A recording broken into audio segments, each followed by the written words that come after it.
Good morning, friends. Good morning. And the good weather continues, 2 services in a row. We could barely hear ourselves sing on Wednesday night when the choir rehearsed. There was so much wind and storm and rain falling. It was amazing. Let's sing this great song in the Teal hymn book, hymn number 1003, Where Do We Come From? I invite you to rise. As you can see, there's 3 sections up there. Let's just do each of the sections alone. The first one goes, where do we come from? What are we? Where are we going? Where do we come from? What are we? Where are we going? You have that, that's good. Then the next section is just on one pitch. Mystery, mystery. Life is a riddle and a mystery. Mystery, mystery. Life is a riddle and a mystery. And the last one is, where do we come from? Where are we going? Where do we come from? Where are we going? All right, let's put them all 3 together, shall we? Yes, they answered. Where do we come from? What are we? Where are we going? Where do we come from? What are we? Where are we going? Mystery, mystery. Life is a riddle and a mystery. Mystery, mystery. Life is a riddle and a mystery. Where do we come from? Where are we going? Where do we come from? Where are we going? And they're thinking, that was so sweet and easy. I thought he was going to make us sing around. Yeah. He is.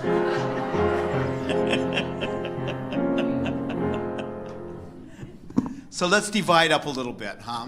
You don't have to sing all of it, you just have to sing one part. And that's all you have to do. So let's have this group over here. You're gonna do the opening. Where do we come from? What are we? Where are we going? And over here, you're gonna do the third group. Where do we come from? Where are we going? Huh?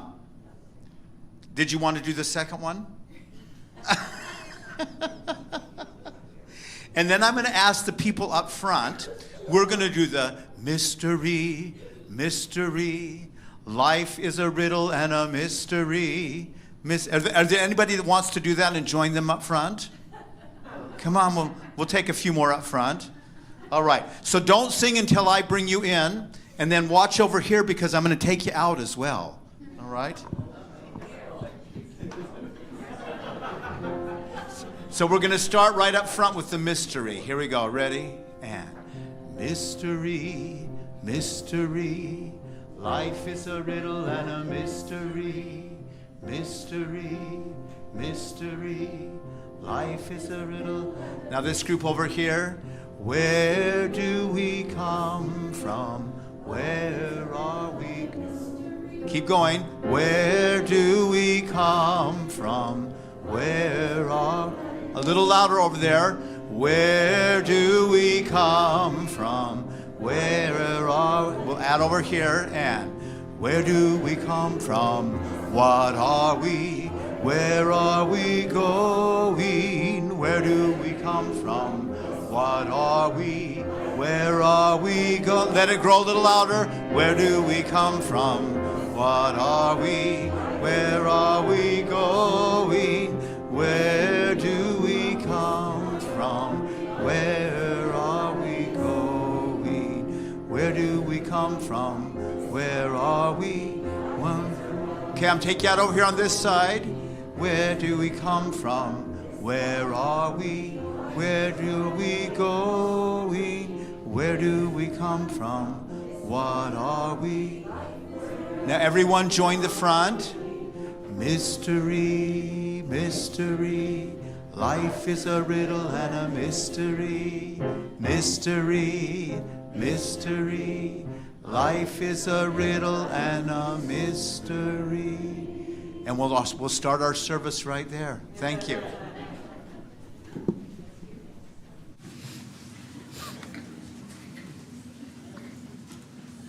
Good morning.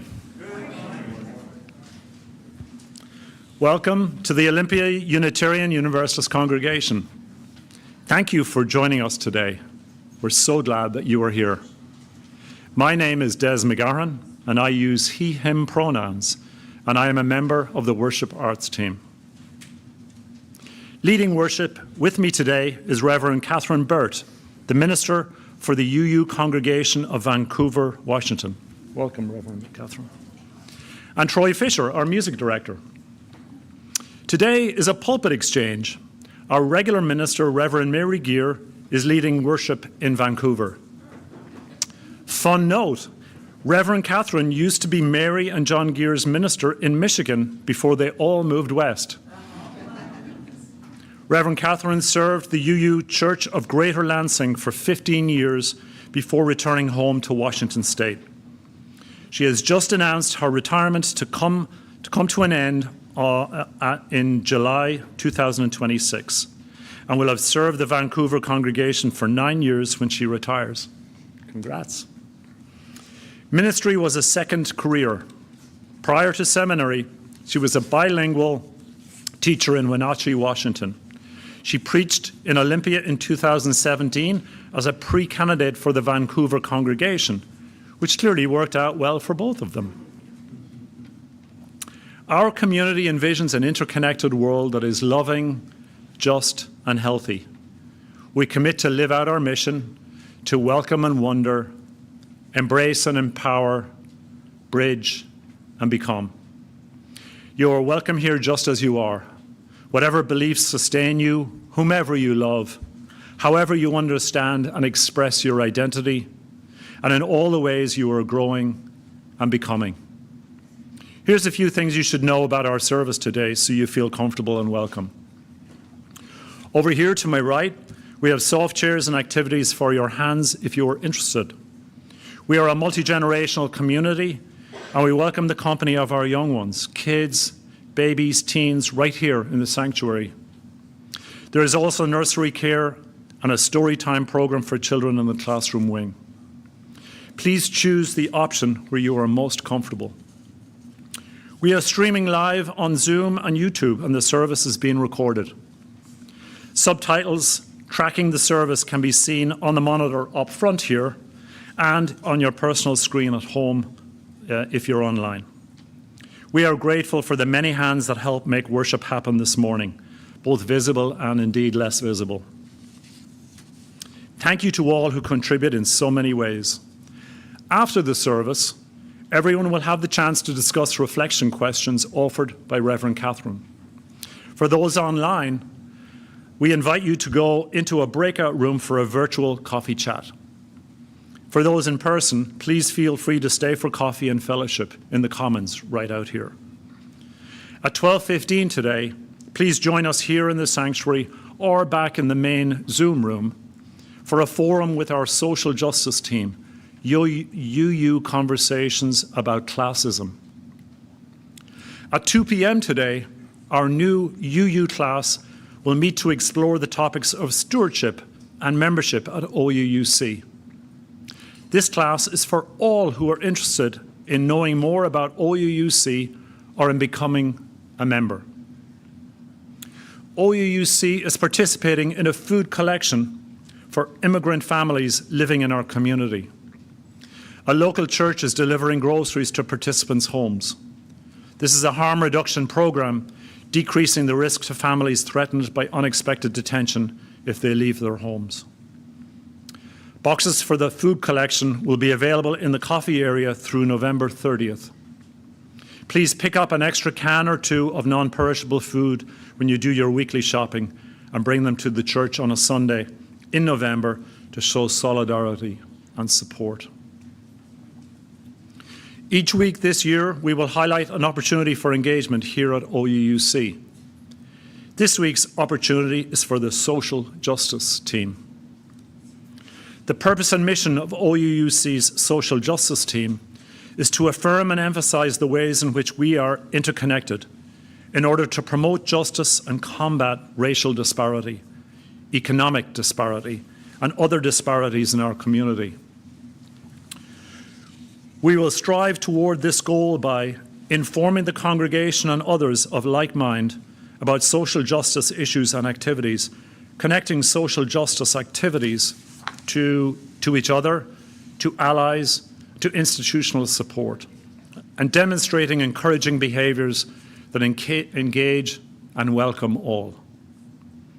The social justice team meets monthly on Zoom and currently is emphasising work on all the causes and effects of classism in our community through forums and other means. If you would like to add your interests and skills to our efforts, please contact Anne Huntley or Tin Ramsam. There are many things happening at OUUC. Check out the Tuesday electronic update or the website for the most up-to-date information. Now, let us open our hearts and our minds as we prepare for worship. It is good to be together.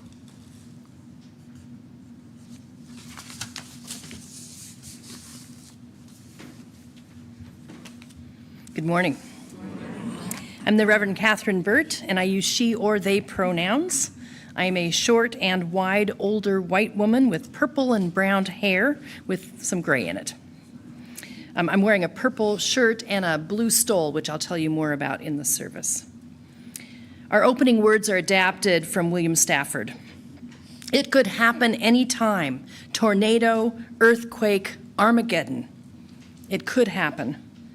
Or sunshine, love, salvation. It could, you know. That's why we wake and look out. No guarantees in this life, but some bonuses like morning, like right now. May this light we now kindle awaken us to the blessings of this day, this morning, this moment of now we share together. Come, let us worship together. And let's sing together again. There we go. Let's sing together again.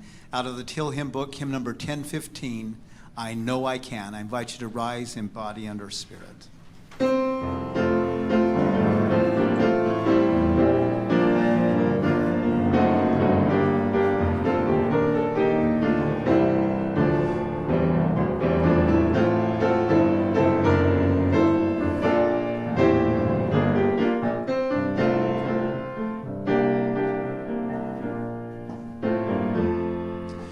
Though days be dark and storm, and burdens weigh my heart,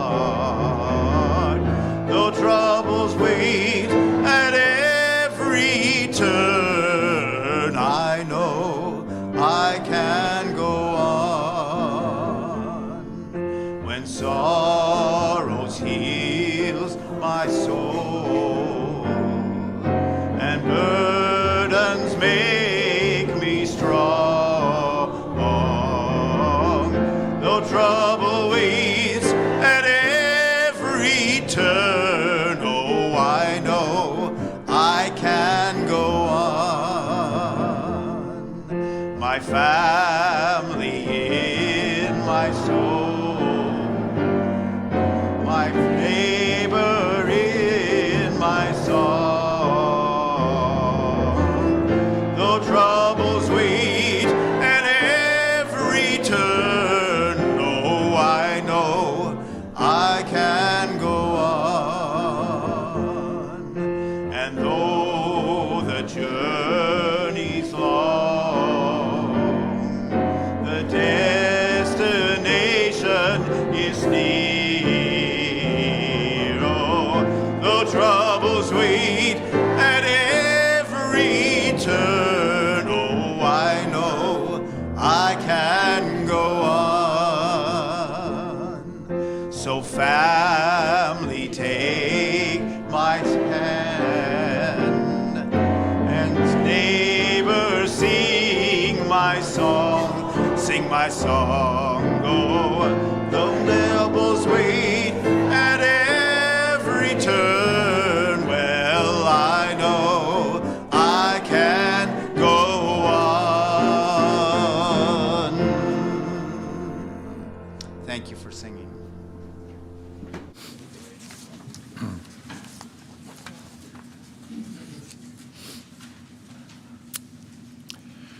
There was once a woman who kept an empty glass jar on her kitchen windowsill. She placed it there one spring morning, promising herself that she would fill it with notes of gratitude, small reminders of the goodness in her life. But days passed, and the jar stayed empty. Life was busy, and she told herself she'd start tomorrow, after things calmed down, after the worries faded. Yet, tomorrow never seemed to come. One evening, after an especially hard day, she stood by the window watching the sunset. The sky was streaked with orange and violet, and in the distance she heard a bird singing in a tree branch. The bird's song was simple, but in that quiet moment, she felt peace. It was like as if life was whispering, I'm still here. She tore a piece of paper and wrote, "The Song of a Bird at Sunset." She folded it and dropped it into the jar. The next morning, she added another, "A Neighbor's Smile." Then, later that week, another, "Warm coffee on a cold morning." Over time, the jar began to fill. Some notes were written on joyful days, others on tearful ones. The strength to keep going, or a friend who listened. Slowly, she began to see that gratitude wasn't something that appeared when life was perfect. It was something that grew when she chose to notice. Months later, the jar overflowed with folded bits of paper. Looking at them, she realized her life hadn't changed much at all, but she had. Her heart had softened, her eyes had opened. She could see beauty in the ordinary and grace even in times of difficulty. And so she kept the jar on her windowsill, not as a decoration, but as a reminder that gratitude is something we nurture each day. Even the smallest blessings, when noticed, can fill an empty jar and a weary heart until both overflow with thankfulness.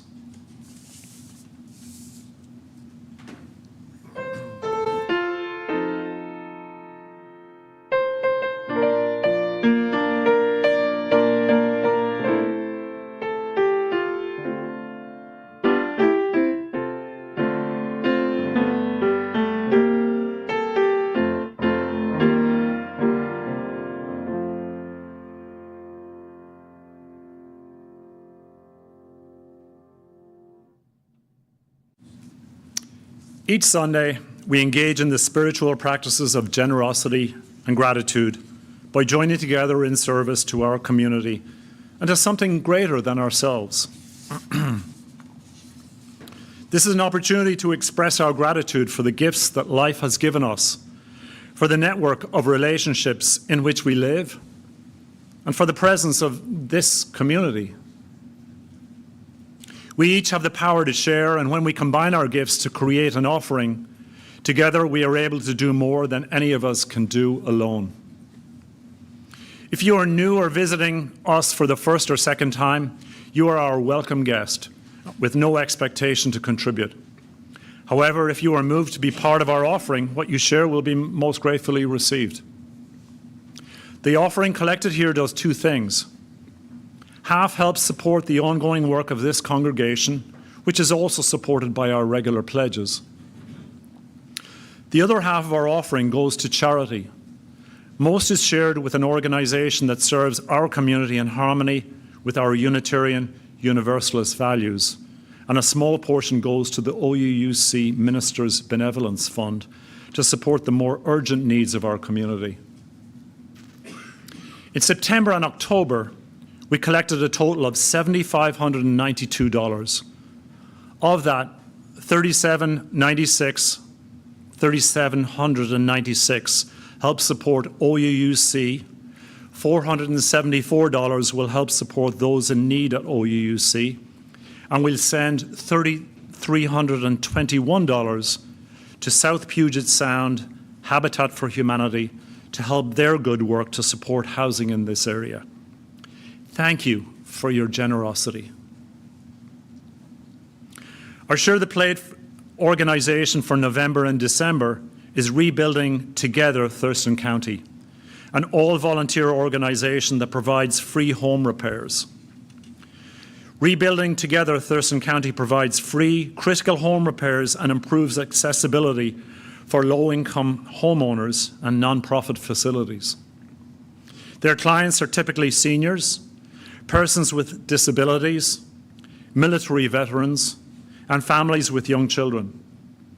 The work they do, often accomplished by volunteers, preserves existing affordable housing and allows these folks to remain living in their homes safely and with dignity. In addition to those who contribute here today, we offer our thanks also to all who give to the offering electronically. You can find out about that in the order of service or on the OUUC website. May the offering now be generously given as it is gratefully received.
Thank you for your generosity in all the ways that you share your gifts.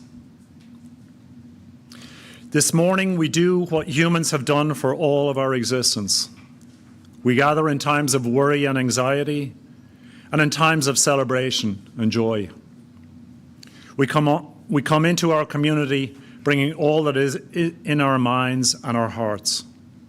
Let's open our hearts to the complexity of life as we place stones in the water of community. You will hear a drum beat.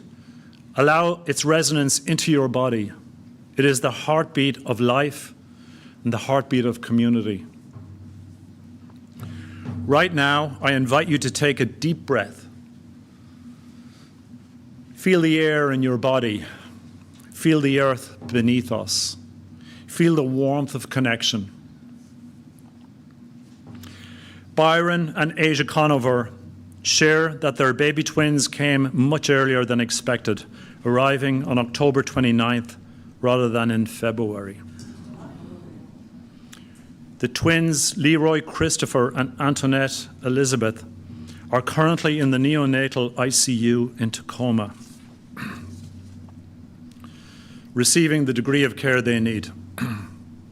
Byron and Asia refer to them as Little Leroy and Tiny Tony.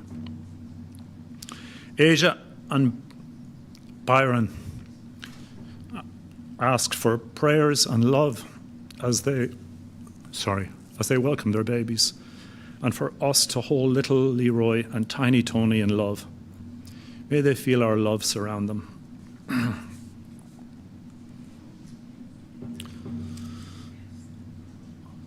On this upcoming Veterans Day, we pause to recognize and honor all those who have served in our armed forces. The sacrifices made not only by our veterans, but also by their families, are a true inspiration and stark reminder of the real cost of freedom. Let's open our circle wide. For those on Zoom, I invite you to share from your heart by entering in the chat. Those in the sanctuary can see your sharing on the screen, and it's shared by Reverend Mary and the pastoral care team. For those in person today, I invite you to come forward if there is something that you would like to bring into this community. You may place a stone into the water as you hold your sharing in your heart. Please walk down the center aisle and up the side aisle towards Reverend Kathryn. Let us hear the heartbeat of our community and reach out our hearts in love and care for all those who share.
We place a stone in the water for all that has been shared online and shared from the heart.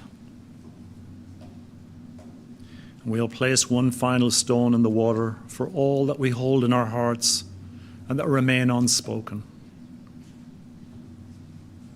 We hold together all that has been shared. May you feel yourself witnessed. May you know that you are loved.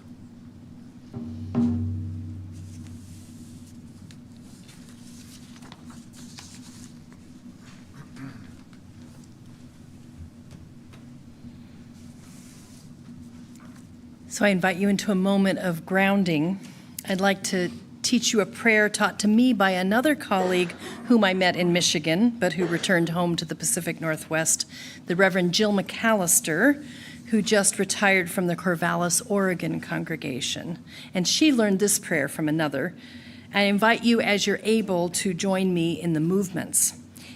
It begins by touching the ground, but you can touch your chair. And remember that we stand upon the earth. Look around the room and remember that we have friends everywhere. Touch your heartbeat and remember that we are made of water and that blood flows through our veins. Feel your breath and remember that we are alive, and thank the universe for life and water and friends and earth. We'll do it silently.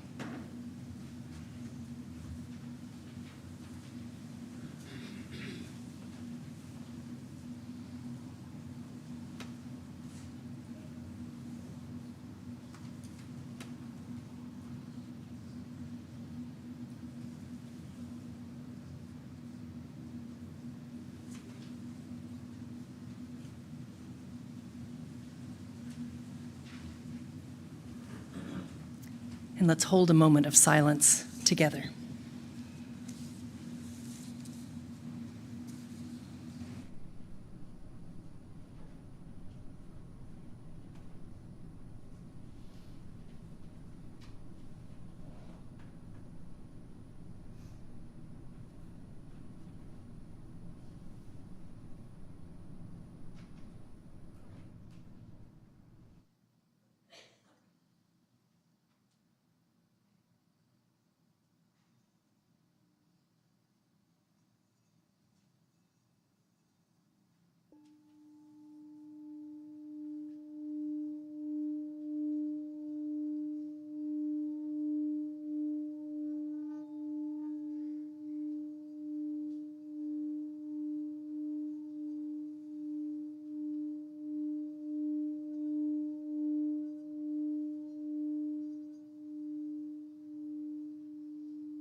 I invite you to remain seated and let's sing together out of the gray hymn book, hymn number 83, Winds Be Still.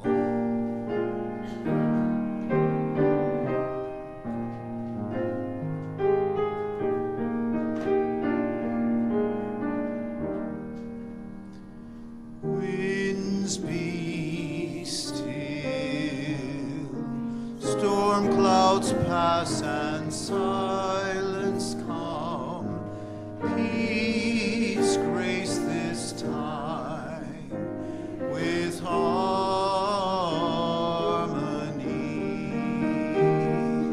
Fly, bird of hope, and shine, light of love, and in calm let all find tranquility.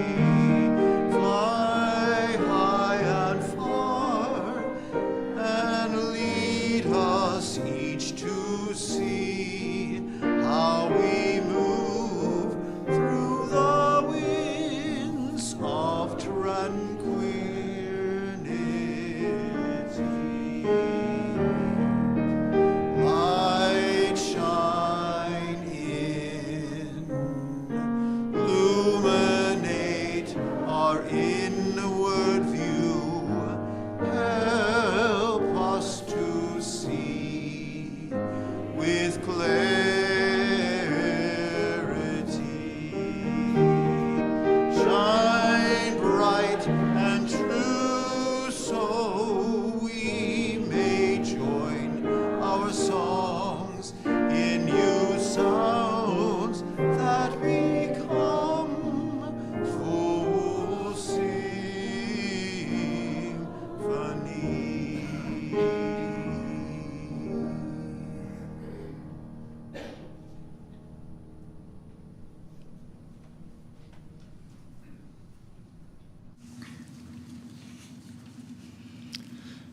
Today's first reading is an excerpt from My Grandfather's Blessings, Stories of Strength, Refuge and Belonging, by physician and author Rachel Naomi Remen. She writes about remodeling her home and choosing between two ways to access the front door. One is straightforward, building a flight of steps from the street opening to a path which leads directly to the front door. The other way, she writes, was quite different. You come through a gate and climb a short flight of steps to a small landing. Just beyond this landing is a tree of great beauty. As you climb, all you can see is this tree. When you reach the landing, you discover it joins a small deck bordered by a rose garden, and passing through this, find another flight of steps, quite steep, leading off to the right. The top step is well above your eye level, and climbing, you see nothing until you reach a deck at the top, where, looking to your right, you discover a breathtaking 60-mile view of San Francisco Bay. Crossing this deck brings you to 3 gradual steps leading off to the left. Climbing these, you unexpectedly find a little meadow, which is my backyard. And rising from it, the exquisite profile of the highest mountain in our county. Only then can you see my front door, which is now only a few steps away. You have been moving toward it steadily without knowing all along. In struggling to make this decision, I consulted 2 architects, both of whom told me that one of the basic principles of the architecture of front entrances is that people need to see where they are going from the start. They agreed that the uncertainty of the second approach would create unease in any guest coming to the house for the first time. Despite the uniformity of this expert advice, I ultimately chose the second way.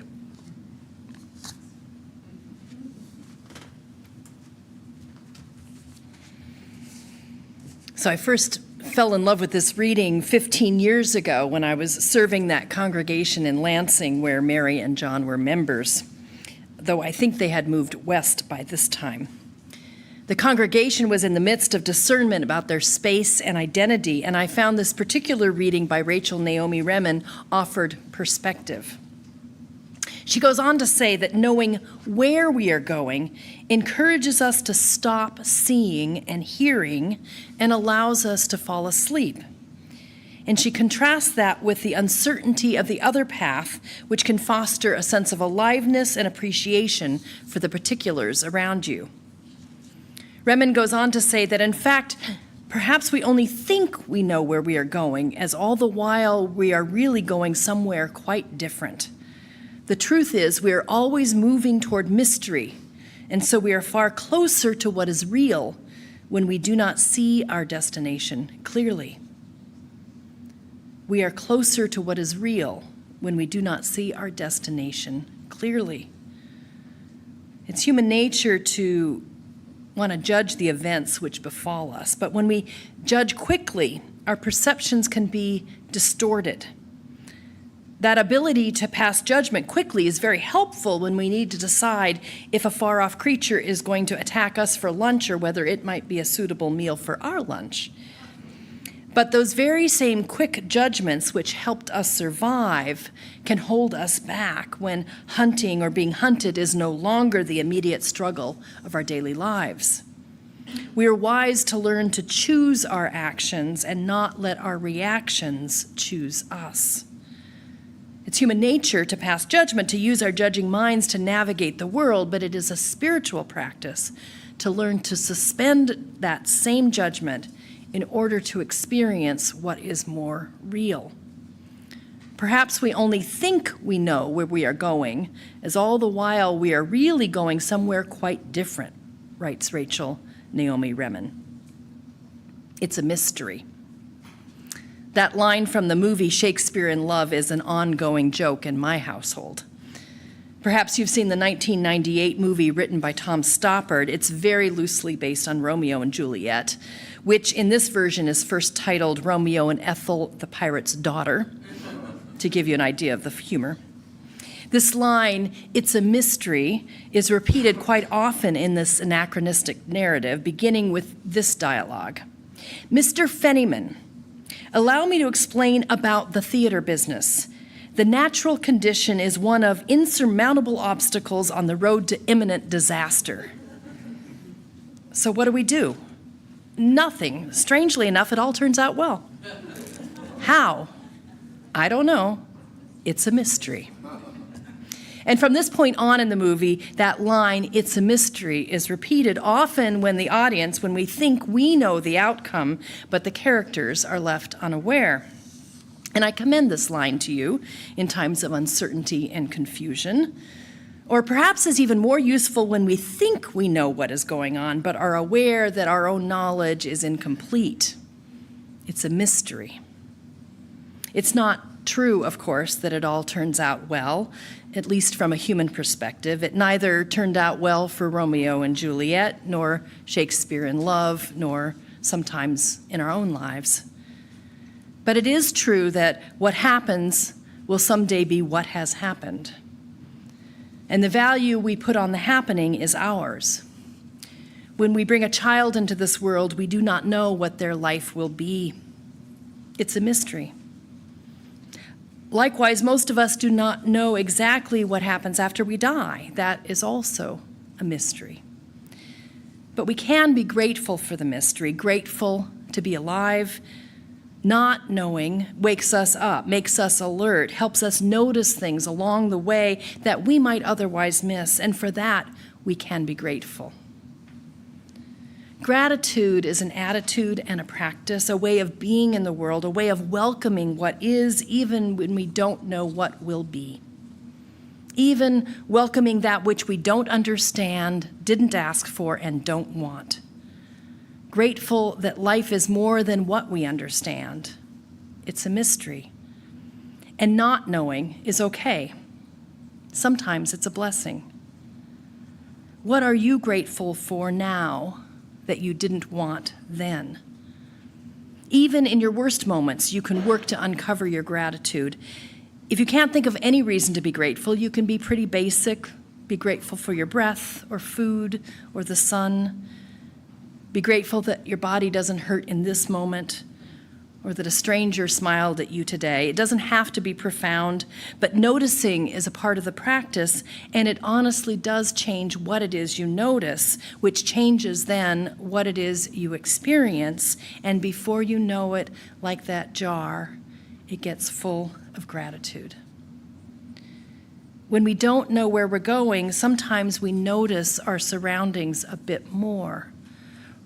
Rather than rushing ahead, we pay attention to what is and are thankful. The mystery of death often brings tremendous gratitude. When a person dies, we remember all the things we loved about that person, and oftentimes their faults somehow diminish. Their faults don't actually go away, but they no longer matter so much, and we're left with those memories and such thanksgiving. I wear this stole today in memory of my grandmother who taught my mother to embroider, who taught my sister and me to embroider. And my sister created the stole and did most of the embroidery work on it. But my grandmother, my mother, my niece also sewed stitches on it. It was given to me the day of my ordination by the Unitarian Universalist Church of Greater Lansing. The mystery of the sea is at one end, and the mystery of the sky is at the other, and life is represented in between. And that life, as much as we seek to understand it, remains a mystery, so that we may notice it, attend to it, nurture it, and be grateful for it. Perhaps we only think we know where we are going, and all the while we are really going somewhere quite different. So what do? Nothing. Strangely enough, it all turns out well. How? I don't know. It's a mystery.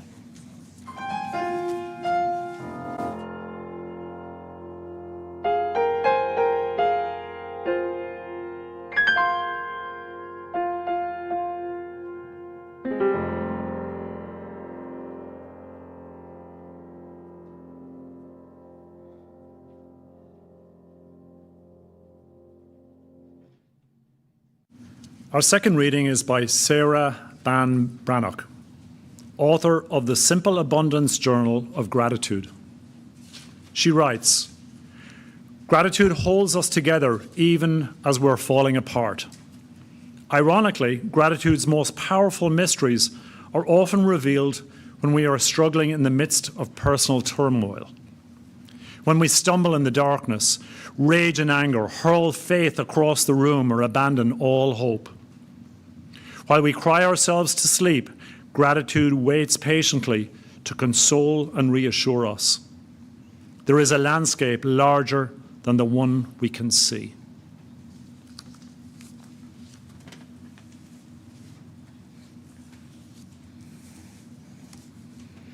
Des mentioned in my introduction that I've let the Vancouver congregation know that this will be my last year with them, that I'm retiring from the ministry end of July 2026.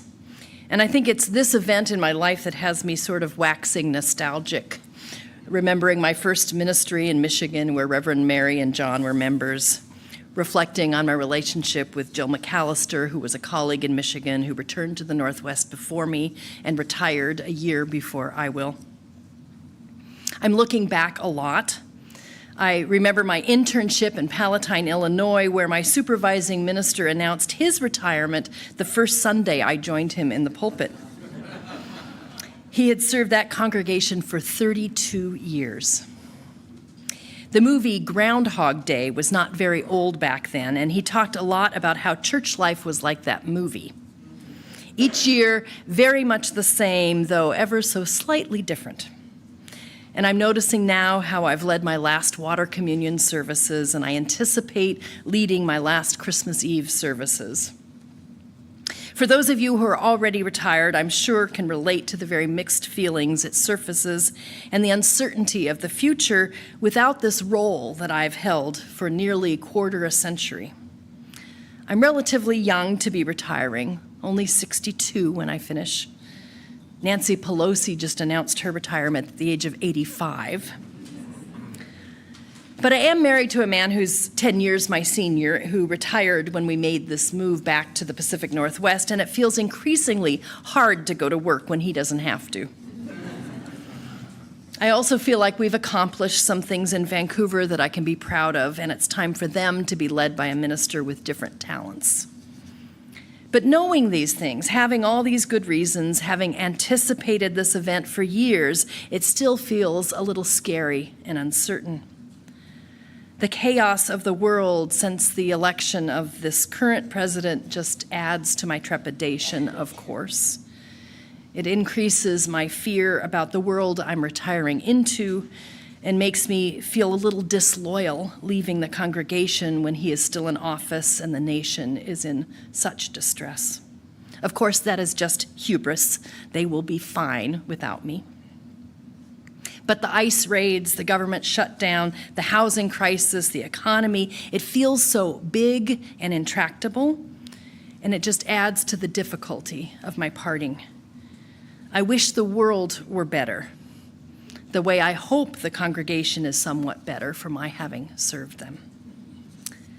It feels like there are insurmountable obstacles on the road to imminent disaster. So what do? Nothing. Strangely enough, it all turns out well. How? I don't know. It's a mystery. And I use humor not to discount the worry and distress, but rather to put it in perspective. Though Shakespeare in Love is purely fictional, Shakespeare himself did live in tumultuous times. It included political intrigue, such as the execution of Mary, Queen of Scots, major outbreaks of the plague, the persecution of witches, and anti-Semitism, not to mention censorship laws which likely affected the publication of his plays. Sound familiar? And I do turn to history when I'm disheartened by current times. It helps me remember that we have survived hard times before, and we can do it again. It feels like a mighty tall order, given the current political climate, for us to embrace the mystery and trust that it will work out in the end. But trusting that it will work out in the end is not an abdication of our responsibility to help it work out in the end. It is an attitude that allows us to notice other things we might otherwise miss. The truth is, we are always moving toward mystery, and so we are far closer to what is real when we do not see our destination clearly, writes Rachel Naomi Remen. Or, as Des reminded us this morning, gratitude isn't something that appears once life is perfect. It's something that grows when we choose to notice what is before us. And it does feel like we are far closer to what is real these days, these terrible, divisive, chaotic days full of pain and suffering. A privileged few of us have created a cushion of denial about the cruelty of the world. Some of us may have been fortunate enough to not experience it directly, but that cruelty always existed. Some people always knew about it, those targeted by that cruelty. And it's only in recognizing that reality that we can truly work to change it. As long as denial prevailed, we allowed that cruelty to thrive underground. By noticing what is, and not pretending that we know where we are going, only then can we do something about it. Can we even begin to take steps to bring about the fair and just world we know within our hearts is possible.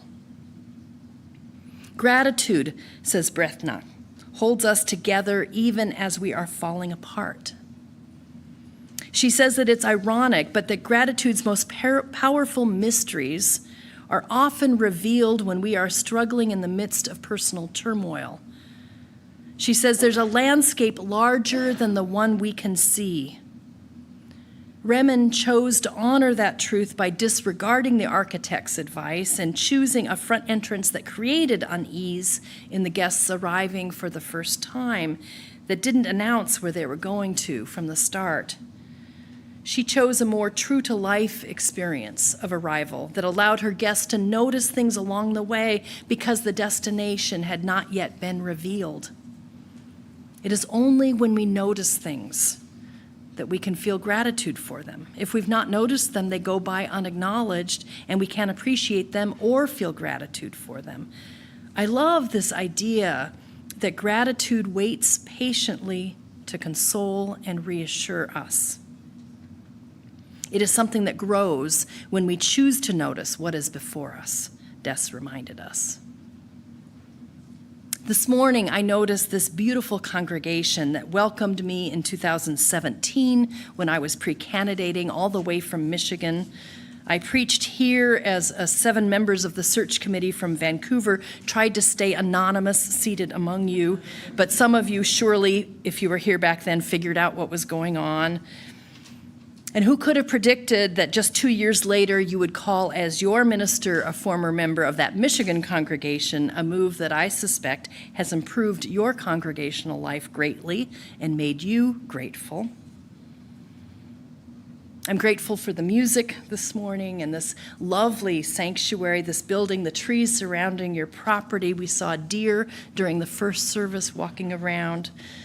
And I'm grateful for your hospitality. There's much to be grateful for when we choose to notice what is before us. May we take a moment to notice what is before us and take in a breath of gratitude, and breathing out our thanks for this journey of life. Let's take a moment for silent reflection.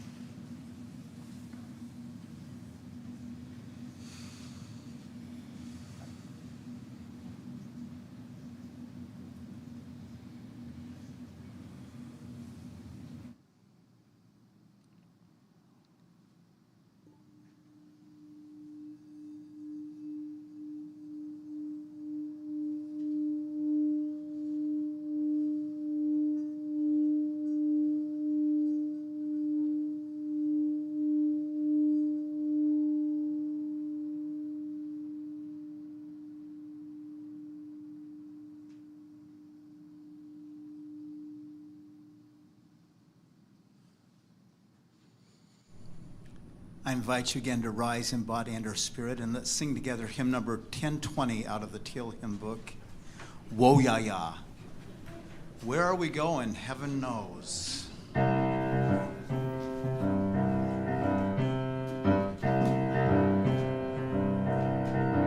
We are going, heaven knows where we are going, but we know within, and we will get there. Heaven knows well we will get there, but we know within. It may be hard, we know, and the road will be muddy and rough, but we'll get there. Heaven knows how we will get there, but we know we will. Oh yeah, yeah, oh yeah, yeah, oh yeah, yeah, oh yeah, yeah. We are going, heaven knows where we are going, but we know within, and we will get there. Heaven knows how we will get there, but we know we will. Oh yeah, yeah, oh yeah, yeah, oh yeah, yeah, oh yeah, yeah, oh yeah, yeah, yeah, yeah, oh yeah, yeah, yeah, yeah, oh yeah, yeah, yeah, yeah, oh yeah, yeah, yeah, yeah, oh yeah, yeah, yeah, yeah, oh yeah, yeah, yeah, yeah, yeah.